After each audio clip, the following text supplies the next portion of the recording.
momento en el que parece que se cierra el debate público.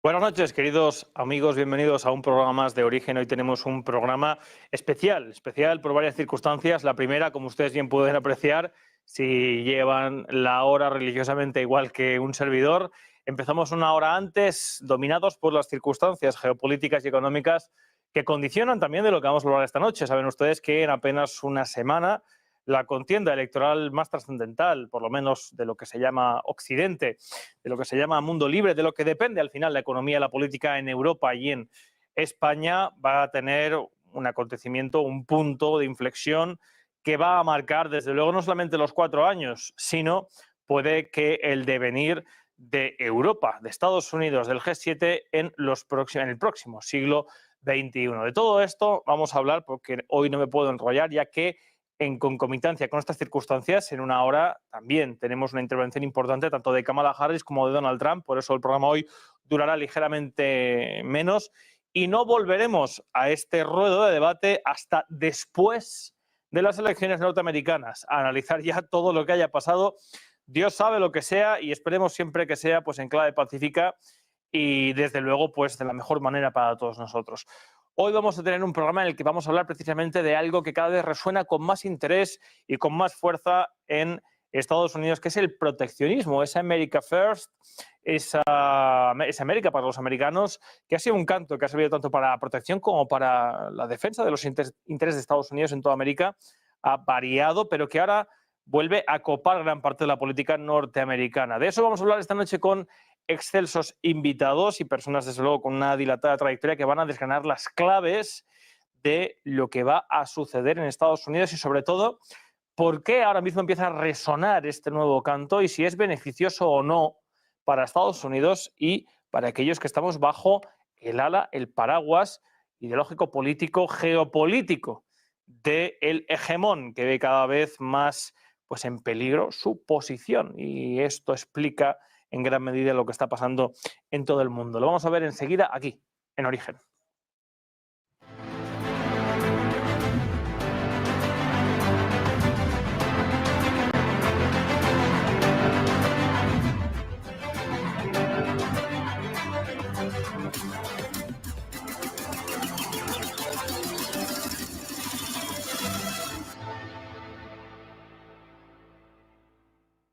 Para abordar todas las otras cuestiones contamos hoy, como digo, con un plantel de excelentes invitados. Algunos repiten, otros no. Es un placer y un honor para mí darles la bienvenida y presentarles, entre otras muchas cosas, al experto en geopolítica, don Fernando Cocho. Buenas noches, Fernando. Buenas noches, un placer estar aquí. También contamos, este sí que repite, como no ustedes ya le conocen, al ex embajador de España retirado, don José Antonio Zorrilla. Buenas noches, embajador. ¿Qué tal? ¿Cómo estás, Rubén? Buenas noches. Entiendo que habiendo estado sobre el terreno en Georgia, seguirá usted con especial interés los acontecimientos que están sucediendo entonces, porque Sí. no pintan nada bien.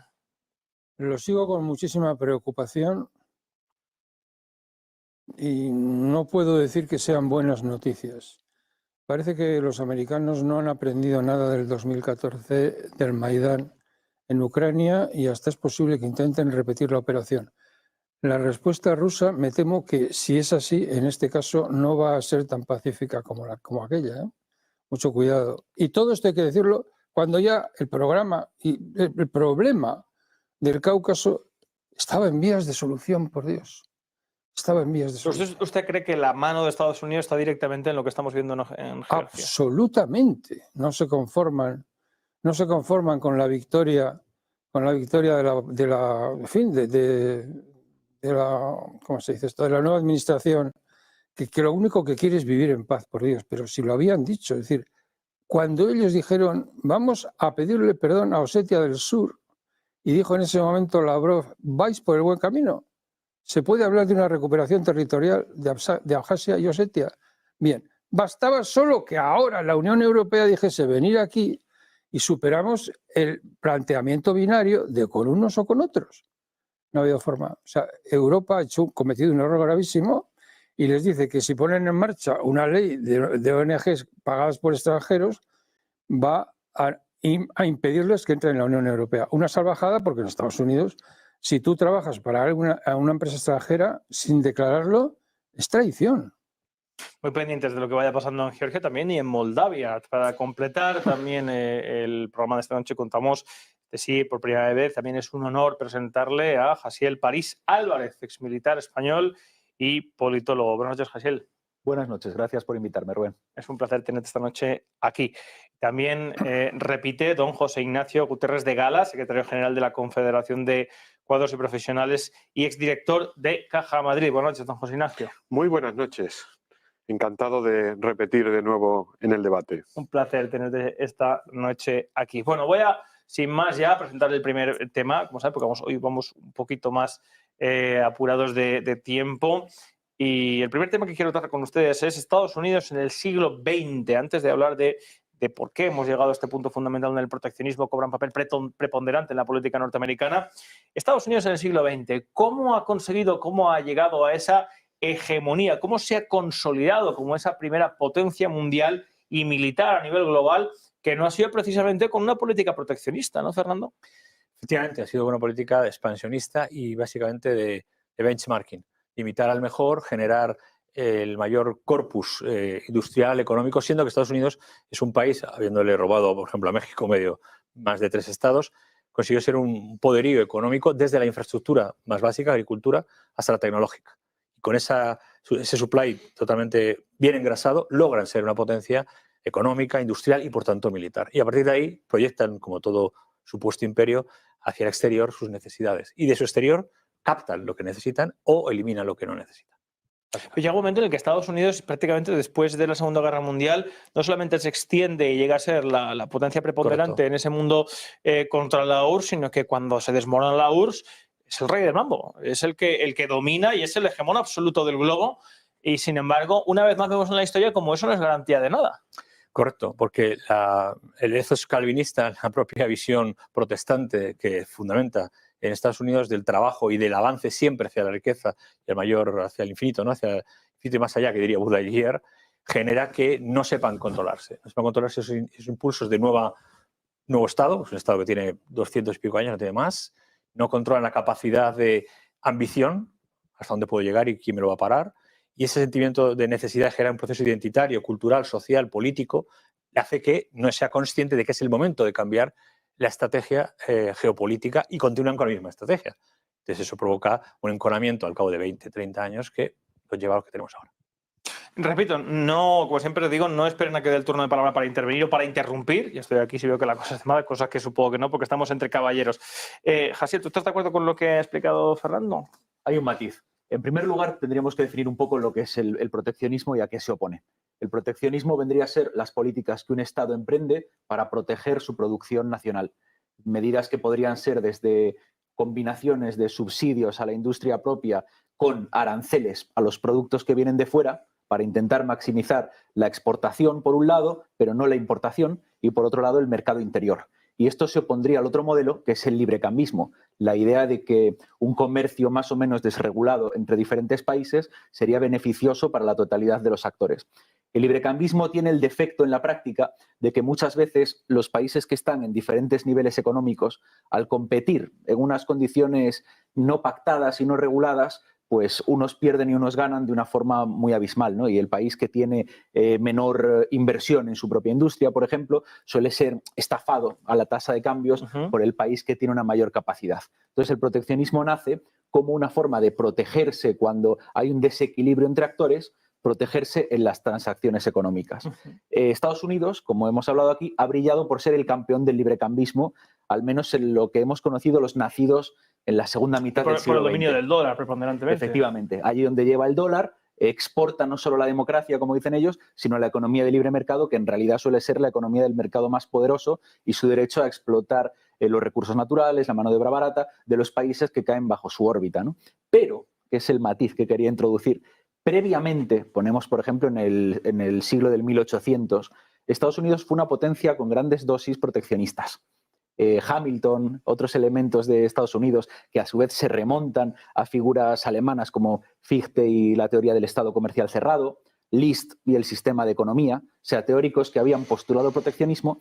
Hamilton y otros pensadores estadounidenses recogen esa idea y comienzan a hacer un proteccionismo con aranceles a los productos externos, en primer lugar para emanciparse de Inglaterra y en segundo lugar para convertirse en una potencia mundial que ha tenido que vérselas pues, con Europa, con Japón y actualmente con China, que es cuando Estados Unidos, tradicionalmente librecambista, cuando se sentía en posición de poder, ha vuelto a recuperar, está volviendo a recuperar el discurso proteccionista. Por eso presentaba, sobre todo de manera acotada, el siglo XX como el punto en el cual Estados Unidos construye una hegemonía. Obviamente, en el siglo XIX Estados Unidos no era lo que ha sido durante el siglo XX. ¿Y qué ha pasado en esa construcción hegemónica que, digamos, no ha resultado en lo que se pretendía? Porque ahora todo el mundo habla de proteccionismo, incluso Kamala Harris. No sé si José Ignacio quería apuntar algo al respecto. Sí, hay que matizar muy bien una cuestión. Estados Unidos nace precisamente con la rebelión contra el proteccionismo del Reino Unido, curiosamente. Luego lo practica no como un afán de protegerse, sino de crear una economía. Claro. Para poder desarrollar su economía necesita el proteccionismo. Cuando los errores de Europa, todo el siglo XX, que es un error continuo de la Europa, que viene de nuestra historia, que es larga, Estados Unidos es el país que sostiene su propia economía, aprovecha la crisis europea de todo el siglo XX. Europa es un continente en crisis en todo el siglo XX. Entonces aprovecha esas circunstancias para poder saltar al librecambismo, a ese afán de abrir el mundo, con tres factores después de la Segunda Guerra Mundial, que es una expansión política, una expansión económica y algo muy importante, una expansión cultural. No nos hemos dado cuenta, pero sobre todo Europa cambia su cultura por la cultura que nos imponen, en cierta manera, los Estados Unidos. Ahí empieza su gran globalización. Hoy lo que pasa es que en la globalización estamos todos, y ya todos somos competencia de Estados Unidos. Todos, sin excepciones. Efectivamente, de hecho, habéis apuntado puntos muy interesantes. Lo que está claro es que hay nuevos elementos y nuevas apuestas para intentar pues, vencer unos desafíos políticos y geopolíticos de cara al siglo XXI por parte de Estados Unidos con la hegemonía que ha construido, porque en principio pues Estados Unidos pretendía, junto con sus socios, aislar a China, aislar a Rusia.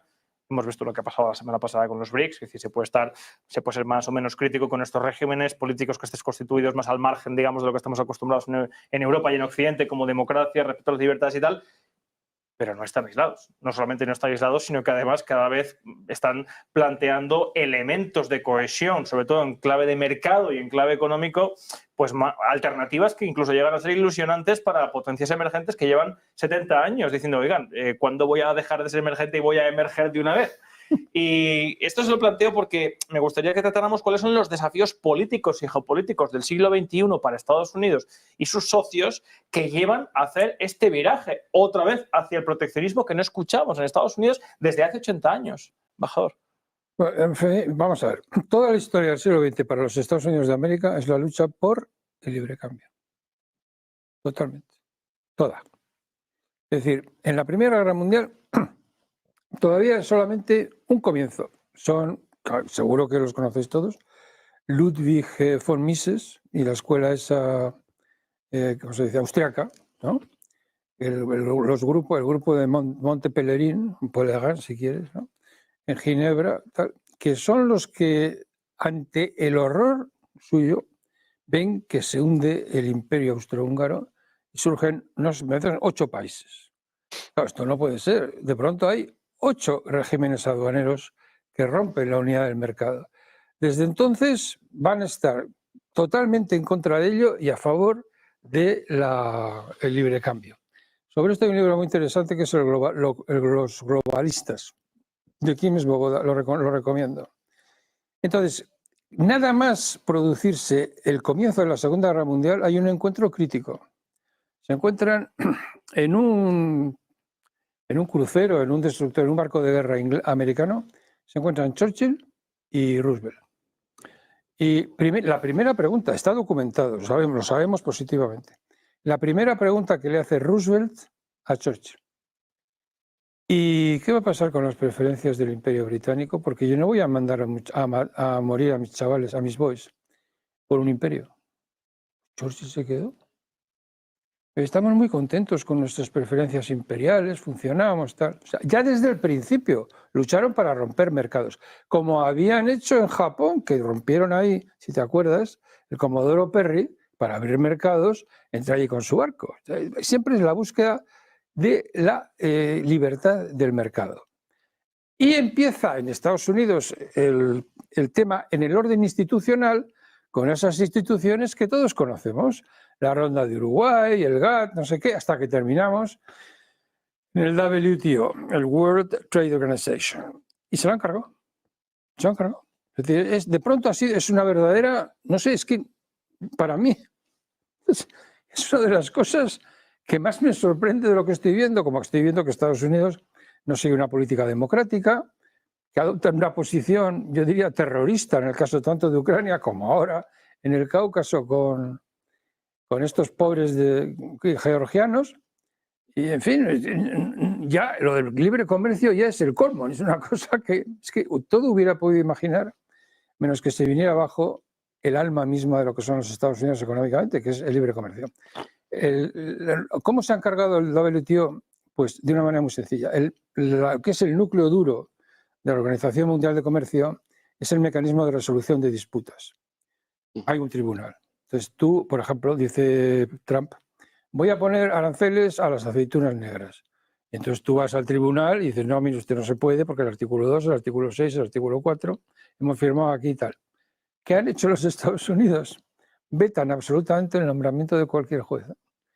Ha desaparecido el alma de lo que es el WTO, ha desaparecido porque Estados Unidos no nombra jueces. Ha desaparecido el WTO, no hay.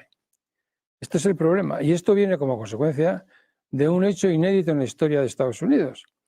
Y es que China, claro, son 1.500 millones de personas, se ponen a producir y aunque no sea un momento, como diría yo, una manera tan afinada y tan productiva de generar bienes y servicios, es que son 1.500 millones de personas. Yo le replanteo otra vez la segunda pregunta. ¿Cuáles son los desafíos políticos y geopolíticos de Estados Unidos de cara al siglo XXI que hacen que estas elecciones, que van a acontecer en poco menos de una semana, estén tan marcadas por el carácter internacional de Estados Unidos, sobre todo por un cambio de modelo económico y productivo que pretende transformar totalmente lo que ha sido Estados Unidos en los últimos 80 años?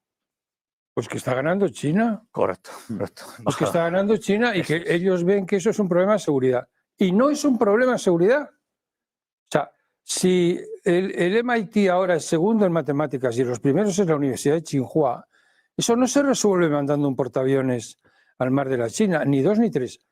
Más aún, es peor. Porque el dinero que tú tendrías que gastarte en que de verdad el MIT volviera a ser lo que ha sido, te lo estás gastando en chatarra, porque ahora viene la segunda parte. Hemos visto en Ucrania qué pasa con esas máquinas que son las Wunderwaffen. Esto nadie puede con ellas, esto es lo nunca visto, esto es sobrenatural y de repente la primera semana, pum, caen 6 Abrams, que es la madre de todos los tanques, caen y los retiran del combate. Y eso le cuesta al mundo, les cuesta a los americanos el 60% de todo el gasto militar global. Entonces es obvio que es una estrategia que no funciona. Por no hablar de la Boeing, miembro ilustre del Consejo Militar, del Complejo Militar Industrial, que se le caen los aviones, que ha habido que bajar la cápsula espacial y la ha bajado Elon Musk porque no se fían de Boeing.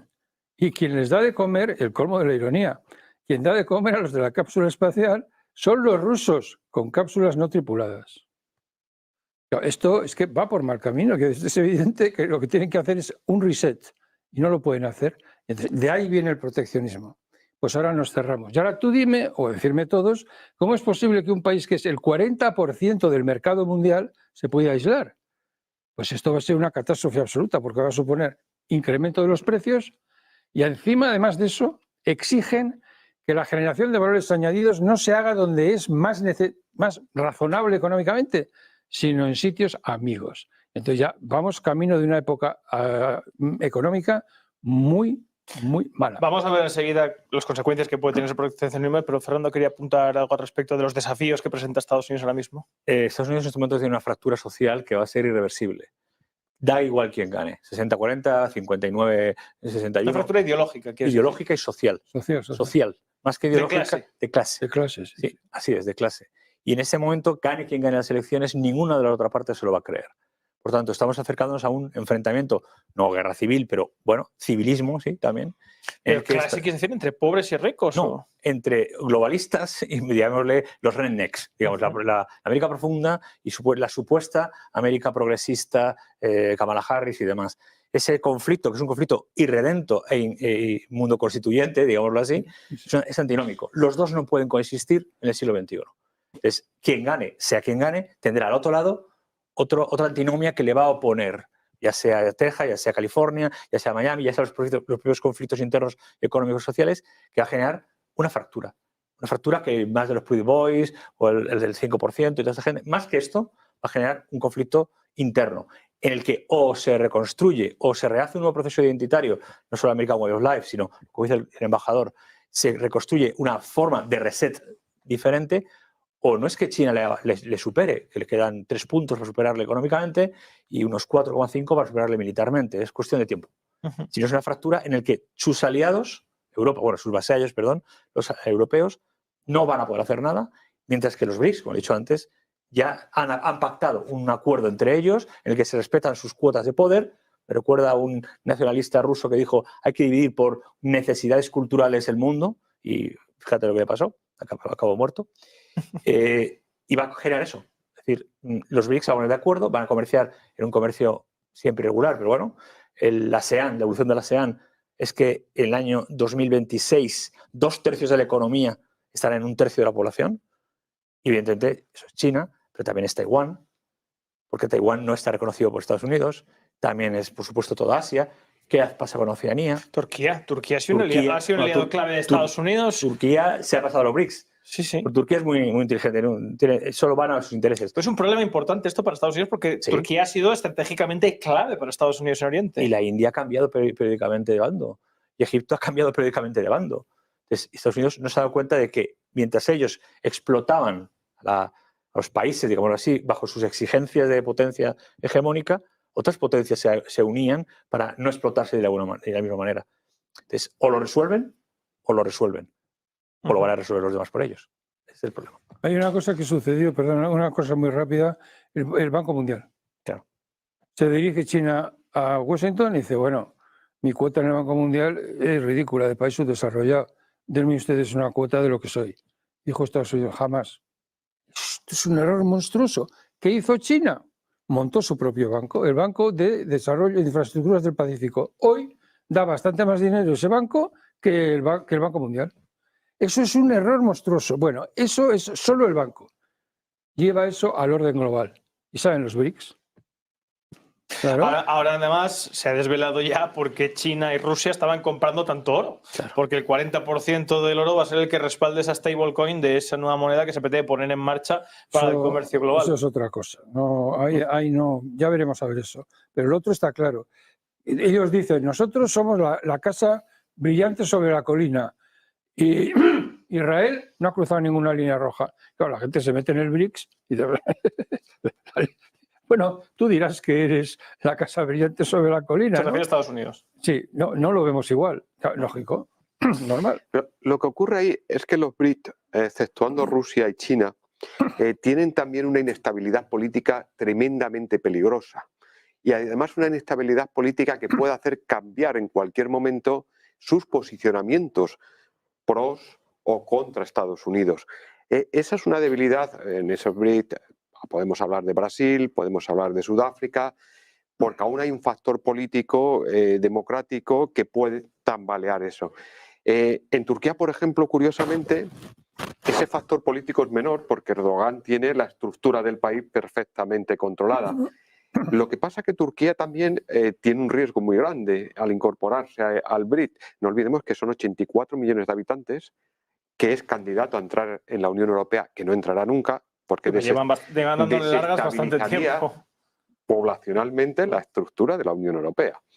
Pero Turquía tiene un riesgo muy grande también, y es que el vecino más cercano y históricamente es Rusia. Lo tiene ahí mismo. Entonces tiene un riesgo muy importante por ellos, pero tremendamente inteligente. Nunca se van a dejar marcar por unos o por otros. Van a estar en medio porque realmente tienen un riesgo. Yo creo que hay un factor muy importante en el BRIC, que son los riesgos que tiene Brasil, que tiene Sudáfrica. La India también tiene una política tremendamente compleja y desestabilizante en algunos momentos. Entonces, mientras que Rusia y China no tienen ese problema político. Rusia lo pudiera tener si la situación se complica, pero China ni la debe tener, ni ninguno queremos que la tenga, porque la desestabilización en China sería el acabose. Yo creo que hay un factor de inestabilidad para ese movimiento de ese conjunto de países.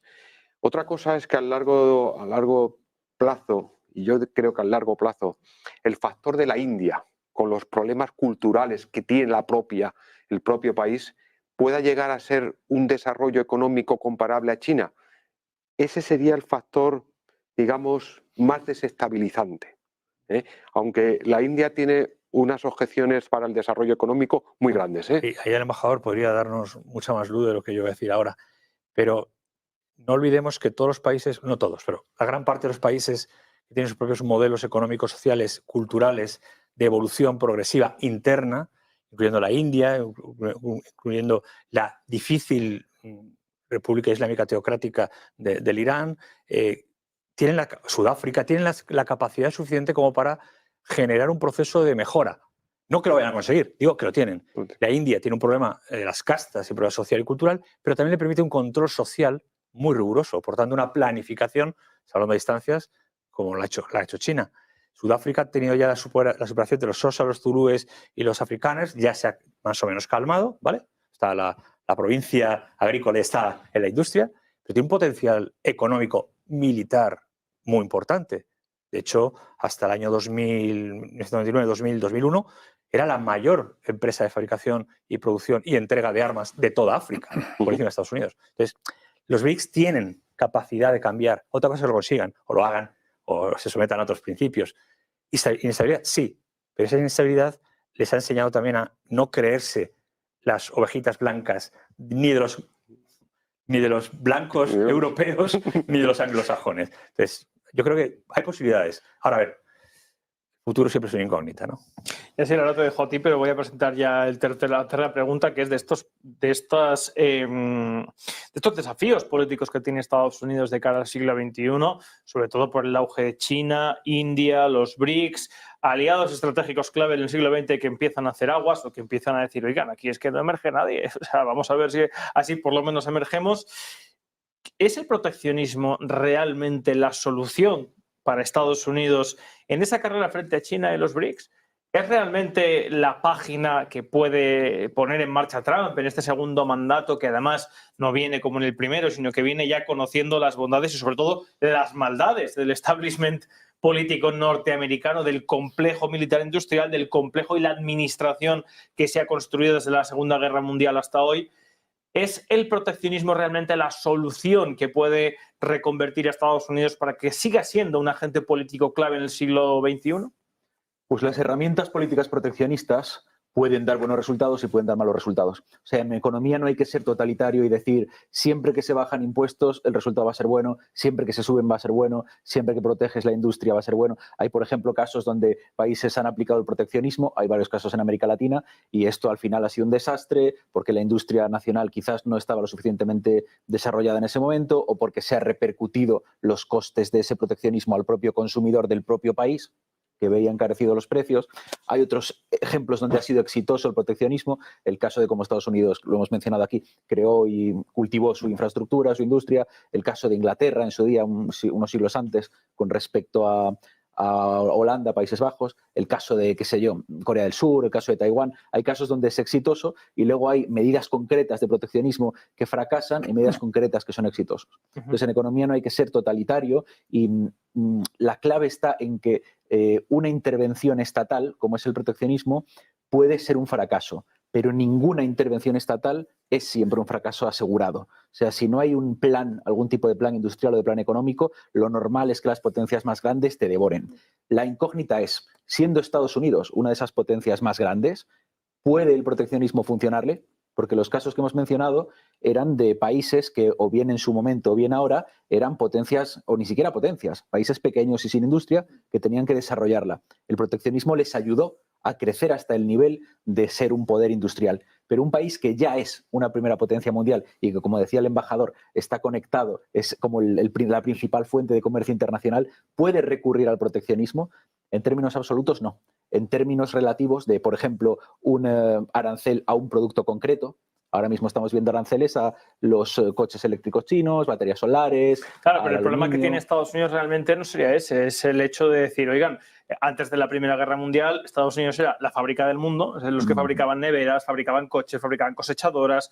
Eso cambió después de reconvertir toda la industria para la Segunda Guerra Mundial, que además Eisenhower lo advirtió también a Truman y después a Kennedy, y eso se ha mantenido en el tiempo. De hecho, Estados Unidos, Trump, una de las cosas que digamos dice, otra cosa vemos que lo haga o cómo lo puede hacer, es, oigan, vamos a redirigir nuestros recursos a ser realmente competitivos en el mercado frente a quien se ha convertido en la fábrica del mundo, que es China. Y para eso tenemos que dejar de tener el gasto en defensa que tenemos.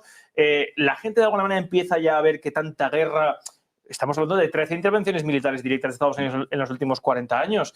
La gente de Estados Unidos empieza a ver que eso pues, ha tenido un coste, no solamente humano, sino también económico. La pregunta es si Trump quizá va a poder hacer esa reconducción, va a poder hacer ese cambio tan profundo en el modelo productivo y fabril de Estados Unidos. En pequeños elementos puede que sí, pero la gran contradicción de esta nueva Guerra Fría, de esta Segunda Guerra Fría entre Estados Unidos y China, es que, a diferencia de la anterior Guerra Fría entre Estados Unidos y la Unión Soviética, ambos actores en esta ocasión son grandemente mutuamente dependientes. Y el famoso desacoplamiento económico a día de hoy todavía no ha terminado de producirse. La pregunta es si se puede dar. Yo creo que es muy difícil. Y las empresas, las propias empresas de Estados Unidos, no quieren. Muchas de ellas optan y siguen apostando todavía por mantener una relación con China. Entonces, la voluntad política también puede obligar a las enormes y poderosas multinacionales a actuar o dejar de actuar. Bueno. Sí, hay un factor un dato que quiero aportaros. En el 2015, antes de la llegada de Trump, las exportaciones de China a Estados Unidos era el 19% de todas sus exportaciones. Al cierre del 2023, las exportaciones de China a Estados Unidos suponen el 15%. Toda esa política de proteccionismo frente a China que creó Estados Unidos ha repercutido en una caída de las exportaciones. Eso es una medida a corto plazo, pero sostenible en el tiempo por esas interrelaciones económicas que hoy existe con todo el mundo. Es que lo más importante de la globalización es esa interrelación económica que nos hace depender unos de otros. Y el dólar es la principal contradicción que tiene ahí Fernando. Una cosa importante que hay que señalar es que eso ha generado la triangulación. ¿Quién es el máximo exportador de no me acuerdo de no sé qué cosas? México, porque los chinos se van a México y exportan desde México. O sea, es muy difícil ponerle puertas al campo, sobre todo cuando tú eres el 40% del mercado mundial. Pueden tener efecto en el corto plazo, pero a largo plazo, hoy en día, es muy difícil que el proteccionismo se sostente en el tiempo. Menos si tú eres los Estados Unidos de América. Pues si eres, no sé, Georgia, bueno, pero si es Estados Unidos ya eso... Pero hay algo que es al contrario, embajador, a mi entender. Es decir, solo un país muy poderoso como Estados Unidos y con un mercado interno enorme y con capacidades casi autosuficientes en muchos aspectos puede jugar al proteccionismo. Quien no puede jugar al proteccionismo sin sufrir y arruinarse es un país pequeño. Pero Estados Unidos sí tiene la capacidad de aguantar solo, incluso, si vinieran muy mal dadas. Sí, pero puede ser muy grande y muy poderoso y sin embargo tener los pies de barro. Permitirme que recuerde lo que dijo el canciller de hierro, Bismarck, el príncipe Bismarck. El librecambio es propio de los fuertes. O sea, cuando un país que ha sido, no sé, el centro del mundo, que ha hecho todo lo que ha podido desde el principio de su historia para tener el librecambio a su disposición, cuando ese partido tira para abajo, para atrás y levanta barreras aduaneras, eso solo puede querer decir una cosa. No me gusta la palabra decadencia, pero en fin, ya, otra cosa que tampoco hemos dicho y que hay que recordar. 3 trillones al año de déficit. O sea, es insostenible. Bueno, Fernando lo ha dicho muy bien. Es que vamos a ver, la productividad de los norteamericanos va así, para arriba, en estos últimos 40 años. Los salarios, sueldos y salarios de esa pobre gente, las remuneraciones de los factores, así. Y claro, ya llega un momento en el que basta. Y mucho más todavía esta gente tipo Kamala Harris, que han ido a Georgetown, o que han ido a Penn, o que han ido a Harvard, y que son los progres y tal y cual. Los otros no tienen nada y están desesperados porque el mayor índice de pobreza y de desesperación y de consumo de opio y de muerte prematura son los blancos sin estudios universitarios. La White Trust, la basura blanca. Sí, pero ojo, porque hace 50 años o 40 años nadie iba a la universidad. Tú terminabas la high school, te ponías a trabajar.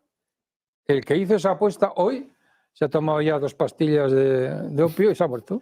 Es muy gracioso que la crisis del fentanilo es uno de los motivos que Estados Unidos argumenta para poner sanciones y para poner medidas proteccionistas contra China, porque dicen que el fentanilo se fabrica en China y se utiliza como arma política contra la juventud estadounidense, cuando lo que lleva a la desmoralización de la juventud y a que la juventud caiga en las drogas es el propio sistema económico estadounidense y su sociedad. ¿Pero qué sistema? El fentanilo lo han vendido los americanos. Sabemos perfectamente quién ha sido. Les llevaron a pleito y les costó 3 duros. Envenenar a medio Estados Unidos les salió gratis. Es vergonzoso. No ha pagado nadie. La SEC, la Securities and Exchange Commission, la SEC en Estados Unidos, es literalmente, no sé, lo último que hay. Se ríen de ella. O sea, porque robas 25.000 millones y te ponen una multa de 2,5 millones. Hay una serie de elementos clave Dios, ¿no? respecto a lo que ofrece Trump y que Kamala Harris pues parece que va un poco por detrás, intentando bailar también en la misma música, porque obviamente pues yo creo que es evidente a todo el mundo, estamos ya en una diferencia de 70-30, que Trump ha llegado y ha conquistado una parte importante de la conciencia colectiva de Estados Unidos con sus propuestas.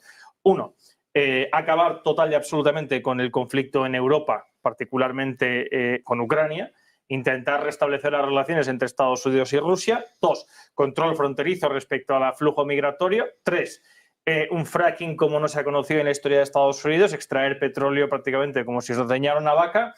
Y 4, aranceles a los productos de los enemigos de Estados Unidos a nivel de producción, China, etcétera, etcétera. Y atracción, sobre todo, un aspecto importante, de las empresas para que fabriquen en Estados Unidos y volver a reconstruir la clase media. Esto sería el resumen un poco de lo que presenta Donald Trump. La pregunta ¿es esta la solución? ¿Va a conseguir así? Primero, si se puede hacer.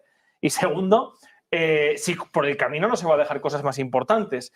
¿Y esto puede frenar realmente a China y a los BRICS y mantener a Estados Unidos como el hegemón, Fernando? No, yo digo lo mismo, tampoco. No.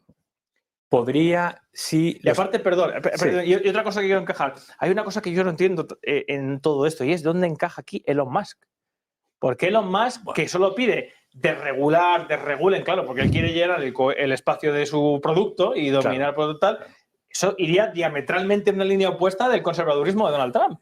No, porque el mayor cliente de Elon Musk es el Pentágono.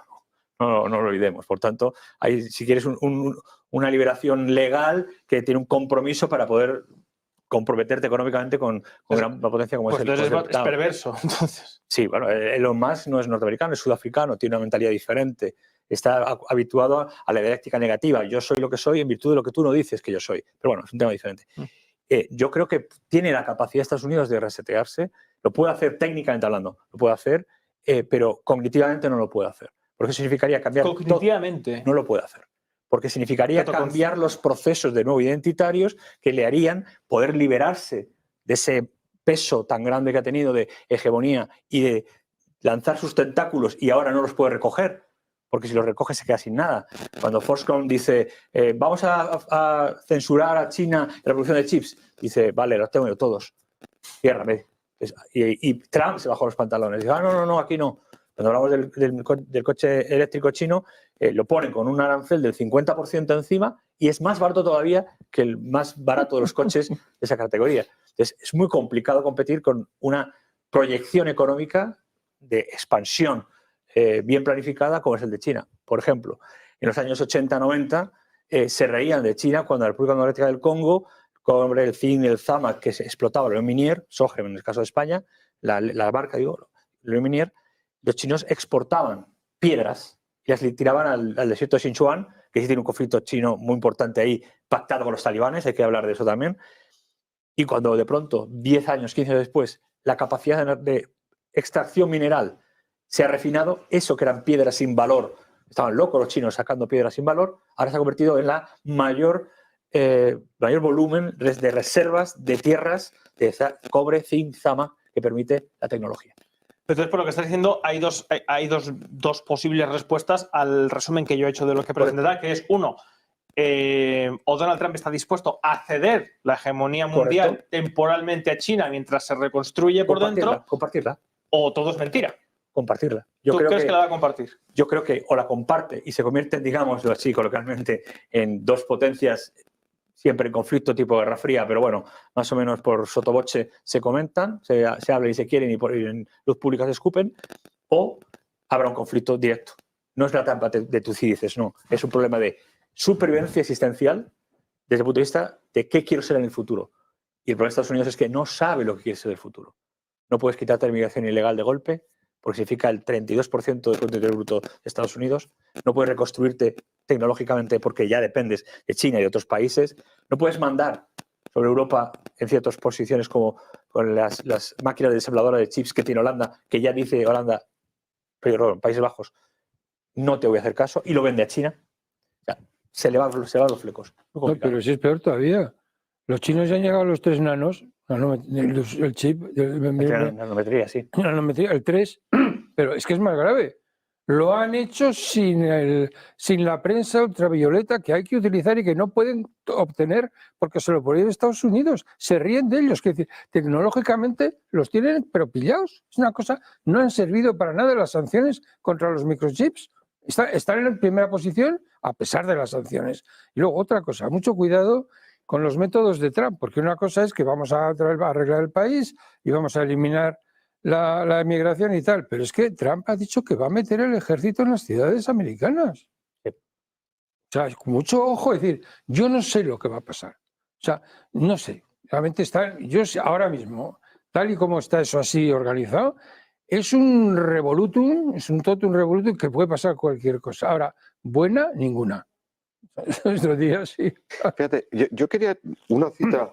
En el año 1865, Lincoln, con un partido republicano recién creado, en inminencia, decía, mi mayor oposición es el libre comercio. O sea, estamos hablando de un partido republicano cuyos principios era precisamente el proteccionismo. El planteamiento que hoy hace Trump es volver a ese proteccionismo de ese momento histórico. Puede ser un proteccionismo hasta ser capaz de identificar cuál es el camino de los Estados Unidos. ¿Por qué? Este planteamiento de finales del 19 dura hasta prácticamente el final de la Primera Guerra Mundial. Ideológicamente el Partido Republicano mantiene ese concepto de oposición al libre comercio hasta prácticamente finalizada la Segunda Guerra Mundial. Podremos estar a lo mejor repitiendo la historia. Claro, el problema es si se puede repetir o no. Esa es la cuestión. Esa ya sería, es que, como decía Fernando, los indicadores han cambiado, los factores han cambiado. Es repetido en forma de farsa porque en su momento, como hemos dicho hace un momento, Estados Unidos necesitaba quizás políticas proteccionistas para llegar a ser la potencia que todavía no había llegado a ser. Pero una vez ya eres el hegemón y ya eres la principal potencia interconectada económicamente con todas las demás, ¿hasta qué punto puedes cortar eso? Es también la clásica postura conservadora. Pero sobre todo que Lincoln tenía una política de pacificación hacia el sur. En el momento en el que gana la guerra, abraza el sur y hacer una inversión monumental precisamente para apaciguar de todas ya en el futuro esa fractura social que parece que ahora pueda estar despertándose de otra manera, ¿no? Y sin embargo, la política que ha habido durante todo el siglo XX de Estados Unidos dista mucho de ese tender la mano. Totalmente. Y le ocurre lo mismo en el principio también republicano, también conservador, estadounidense del aislacionismo, que tenía sentido antes de la Primera Guerra Mundial, época de Theodore Roosevelt, o sea, una serie de líderes americanos que pensaban que America First, que Estados Unidos tenía que dedicarse a sus cuestiones y que lo que estaba en teatros externos era empantanar a Estados Unidos en cosas que ni le iban ni le venía. Eso podía ocurrir, era una política que podía creerse antes de la Primera y la Segunda Guerra Mundial, que ya convierten a Estados Unidos en un complejo militar industrial que tiene compromisos para mantener su poder imperial en prácticamente todos los rincones y que del mundo. Roosevelt mantiene hasta el último momento. Exacto, sí, hasta que lo vuelve a intentar, sí, después de la Primera Guerra Mundial, en el periodo entre guerras, pero de nuevo no es posible. Mi pregunta es, ¿eso vuelve a ser posible hoy? Porque Trump revive una parte de ese discurso, pero parece ser, por ejemplo, aunque quiera terciar en la cuestión ruso-ucraniana, luego tiene unas presiones enormes del lobby sionista para continuar con una guerra y apoyar en la dirección hacia las guerras de Israel en Oriente Medio, Irán, etcétera, ¿no? O sea, parece ser que tampoco es posible replicar ni el viejo proteccionismo, ni el viejo aislacionismo, ni esos viejos principios republicanos que son incompatibles con las contradicciones geopolíticas actuales. Pero en cambio esos planteamientos calan en el electorado norteamericano, sí, pero en falso. Según vamos a ver la próxima semana, ¿no? Me gustaría plantearos ya el penúltimo tema que quiero tratar con vosotros, es que, barriendo ya un poco para casa, que es qué implicaciones puede tener ese proteccionismo si se lleva a cabo o sea de manera populista, como Jackson, pase lo que pase, aunque lo que pase sea peor que lo que tenemos. ¿Qué implicaciones puede tener para Europa y particularmente para España en un contexto en el que Europa, bueno, pues parece que yo no sé, sinceramente, disculpen, saben que mi papel aquí es el de moderador y ser lo más neutro y escéptico posible, pero es que hoy hemos visto cómo la ministra de Asuntos Exteriores de Alemania, una superpotencia, llegaba a China y no era recibida por nadie. Es decir, el papel de las potencias europeas cada vez no es que esté más entredicho, es que pinta menos en el mundo. Y efectivamente esto va pues, en concomitancia con haber seguido de manera ciega unos intereses y unos discursos que interesaban mucho, desde luego, a los intereses políticos y geopolíticos de Estados Unidos, pero que Europa ha ido abandonando y que Europa está ya en una curva estanflacionaria total y absolutamente de no crecimiento, mientras Estados Unidos está aprovechando ese parón de Europa. Y un elemento fundamental, Europa ha sido partida.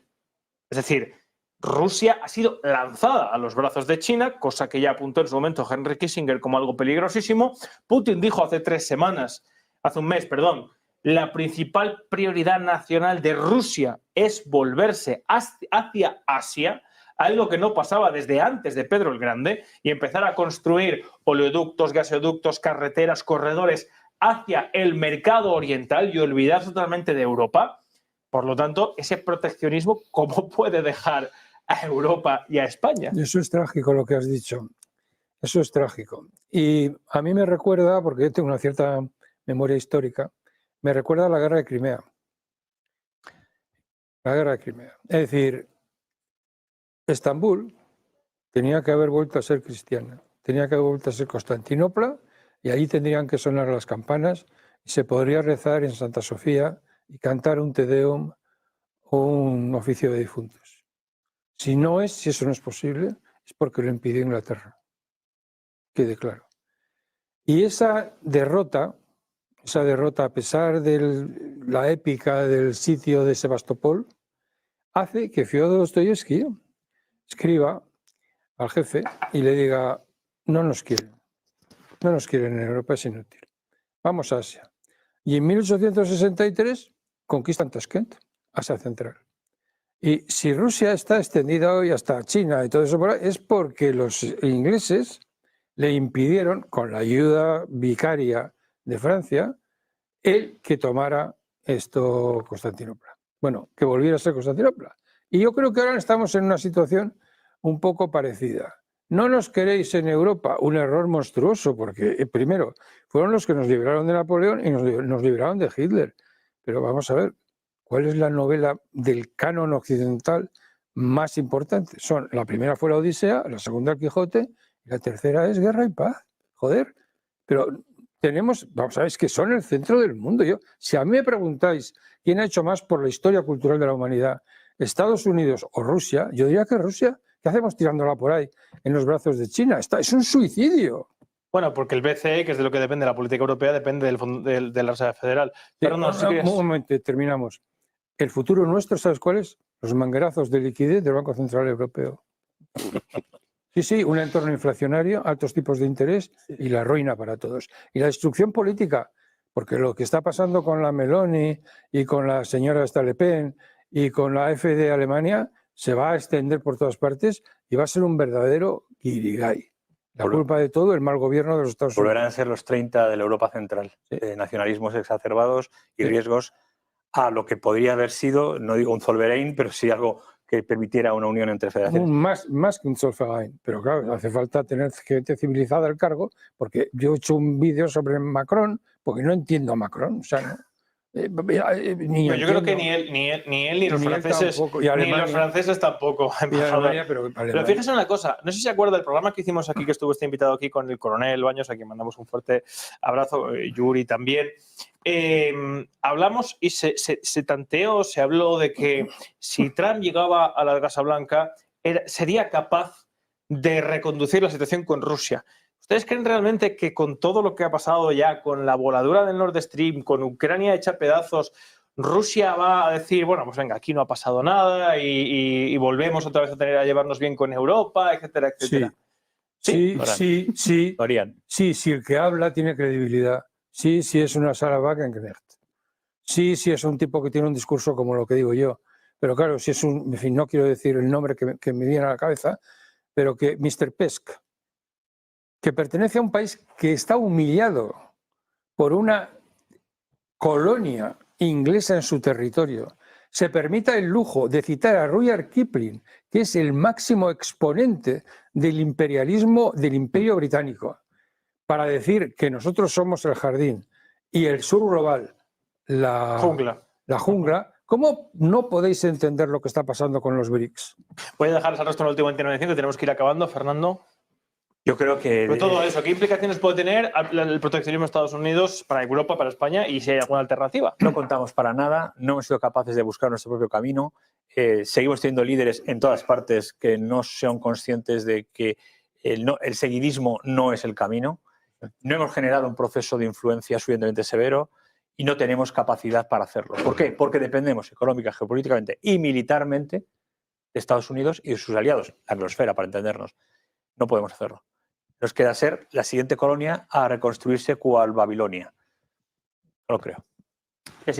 Aprovecho para explicar brevemente cuál es la situación de Europa. Europa está rota con respecto a esto. Estados Unidos intenta imponernos que nuestro enemigo estratégico es China, además de Rusia, y por lo tanto tenemos que desacoplarnos económicamente de China. Y esto, como no existe Europa realmente, sino que son una serie de estados que tienen que decidir, nos ha roto por completo. Hay una serie de países que no saben si poner esos aranceles a China o no. España está entre ellos. Hay otra serie de países que están totalmente a favor de ponerlos, italianos, franceses. Hay otros países que están totalmente en contra. Alemania a la cabeza y también Hungría, por dos motivos distintos. Porque en Alemania mandan los intereses empresariales de la industria, los automóviles, y a estos jefes sí les interesa la competencia, porque la competencia en última instancia machaca a las clases bajas que están compitiendo, ¿no? Y siempre devalúan, la competencia siempre es a la baja, siempre es trabajadores que tienen que echar más horas por menos salario para competir, pero esto son ganancias para sus ejecutivos. Entonces, a la empresa alemana que controla el Estado alemán sí le interesa que haya un libre comercio, ¿no? Y a Hungría no le interesa tampoco, o sea, sí le interesa también un libre comercio sin aranceles, pero por otro motivo. Yo creo que es más por disidencia de aceptar que la Unión Europea, Estados Unidos y demás le impongan sus políticas internacionales. La situación es que Europa está en el medio de esta Guerra Fría, se la va a llevar de por medio porque no tiene una política económica común y no puede tenerla. Y los países individuales de Europa, como es España, por ejemplo, deberían empezar a pensar en su propia clave de interés geopolítico, en buscar su propio espacio de intercambio y en buscar las regulaciones en un sentido o en otro que sean positivas únicamente para sí mismos, porque no hay nadie más al volante en la Unión Europea. No, José Ignacio. Mira, yo creo que precisamente Europa camina hacia un aislamiento político, económico, yo no sé si tanto social. Yo creo que eso también puede ser una oportunidad. Cuando Europa se dé cuenta que está aislada, cuando no tenga ese peso, cuando los demás no tengan el foco sobre Europa, que Europa ha sido en el siglo XX, queramos o no, el foco de muchos de los conflictos, Europa puede reconducirse a sí misma, posiblemente. La historia no dice eso, la historia europea no lo dice, pero posiblemente ese aislamiento al que caminamos nos lleva a replantearnos y a poder replantearnos, a no ser el foco del objetivo político, económico y social del mundo por esa guerra fría que se ha abierto entre Estados Unidos, Rusia y China. Yo creo que puede ser una oportunidad. Ojalá. Tenemos las herramientas, tenemos la metodología, pero no tenemos las cabezas que puedan utilizarla. Pueden surgir en cualquier momento. ¿Permitiría el establishment que surgieran? Sí, yo creo lo que hicieron después de la Segunda Guerra Mundial. Yo creo que Sarah Wagenknecht está ahí. Una, dos. pero en Alemania está ganando cada vez más. Estoy seguro que irán surgiendo cabezas en Europa. Otra cosa, como dice Fernando, es que se les deje propugnar ese cambio. Pues hemos llegado al final del programa porque vamos a enseguida conectar con Donald Trump. Don José Ignacio, muchas gracias por haber acudido. Un placer. Él también. Muchas gracias. Muchas gracias, embajador, un placer. Muchísimas gracias. Y don Fernando, Muchas muchas gracias por haber estado esta noche con nosotros. Vamos ya a escuchar a Donald Trump porque estamos el lunes, queda una semana para esta cita trascendental. Vamos a seguir al detalle. Seguro que van a pasar cosas interesantísimas y sobre todo vamos a empezar a ver ya, ahí le tienen, cuál va a ser esta última carrera, este último acelerón, este sprint, sobre todo el aspecto fundamental geopolítico, económico, el proteccionismo como elemento fundamental y la tensión que se está cada vez mascando. Hoy se pegaba fuego a una urna de correos con papeletas electorales. Estoy seguro que van a pasar muchas cosas. Lo seguimos con mucho interés y vamos ya a escuchar esta entrevista del expresidente y candidato en las presidenciales de Estados Unidos, Donald Trump. Nos vemos a la vuelta de las elecciones dentro de 2 semanas aquí, en Origen.